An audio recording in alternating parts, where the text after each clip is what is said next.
Now, 3 men have been arrested over a fire that engulfed a Hong Kong apartment complex, killing at least 75 people.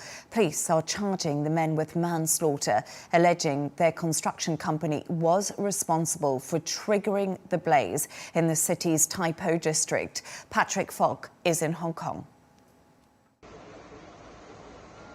This is all that remains of Wong Fuk Court. All 7 towers of the housing complex are charred black and gutted by fire. The buildings housed more than 4,000 residents, many of them elderly. Survivors are devastated. We bought this apartment more than 20 years ago. All of our belongings were in there, and now that has all burned. What's left? There's nothing left. What are we supposed to do? At least one firefighter is among the dead. They battled the 31-story inferno floor by floor overnight on Wednesday and throughout Thursday to find survivors and reunite them with relatives. Survivors have been gathering at temporary shelters, waiting for news on missed loved ones and fearing this: bodies transported to waiting ambulances outside. Police allowed animal welfare workers through the cordons to rescue pets. Investigations are underway into the cause of the blaze. The towers were undergoing renovations when the fire started. Police are pointing the finger at a construction company, accusing it of using unsafe materials. Police have identified 3 individuals responsible from the construction company, 2 directors and 1 engineering consultant. Earlier, at around 2 a.m., we arrested the 3 men locally on suspicion of manslaughter. They are aged between 52 and 68 and remain in police custody for investigation. Hong Kong's chief executive, John Lee, has ordered all housing estates undergoing renovations in the city to be immediately inspected. The death toll has now risen to 83. For more on this, we can go live to Patrick, who is in Hong Kong. Patrick, thank you so much for joining us.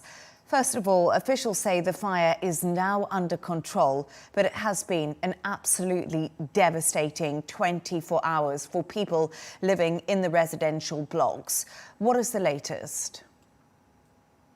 Yeah, that's right. The blaze began on Wednesday, but firefighters have spent much of today putting out the flames as well. Authorities say the situation is now basically under control, but there is still plenty of smoke billowing out of the top of the charred remains of the buildings. I can see flames on at least one of the higher floors behind me as well. The operation here is far from over. There are hundreds of police vehicles and fire engines here as well. We imagine that rescuers are going to be working through the night. The death toll, as you say, has now risen to at least 83 people. There are still hundreds of people that remain missing. We understand that some of them may be trapped in the top floors of some of these buildings behind me. There was a little bit of positive news earlier on when a man was rescued from the 16th floor of one of the towers, but there is certainly a race against time on right now, and one would imagine the death toll could still rise significantly. And Patrick, the Hong Kong inferno has really put the spotlight on the risks of bamboo scaffolding. There have been 3 arrests in connection with the blaze. What are we hearing from authorities in the city? Yeah, that's right. Bamboo scaffolding is not unusual in Hong Kong. It's one of the features of construction here, but there has been a debate about phasing it out, and this is perhaps going to quicken that move. But there are also question marks about other materials that were being used as well, some meshing, some netting that possibly wasn't up to fire regulations, as well as styrofoam. There are questions being asked as to whether or not that quickened the blaze that's taken place. There is also a question marks about some of the people involved. There are, as you say, 3 people that have been arrested, 2 directors, as well as an engineering consultant from a company that was involved with renovation works that were going on here. Officials say there's also a corruption probe into what's happened. We're not sure where that's going to lead to exactly, but there are lots of investigations underway with people wanting to find out exactly what went on. We still don't know what caused the fire in the first place.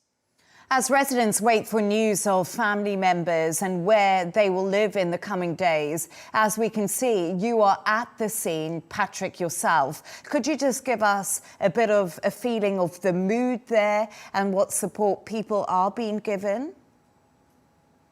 Well, it really has been a grim 24 hours, and there are lots of people that have lost their homes, lost all their belongings, and one of the big problems that they're having to deal with now is where to house people. There are about 500 people that have been put up in a community shelter not far from here. There are 9 such temporary shelters that have been set up. A lot of the people that were affected were elderly residents as well. So I've just been over to one of those community centers, and there are groups of pharmacists that are bringing medicines that they weren't able to bring with them from their homes here behind me. But lots and lots of relief efforts are going on right now. The government has announced a whole suite of aid and support for people and temporary homes and shelters that are going to be rolled out in the coming days, as well as a fund, the $40 million fund to support victims and other people that have been affected.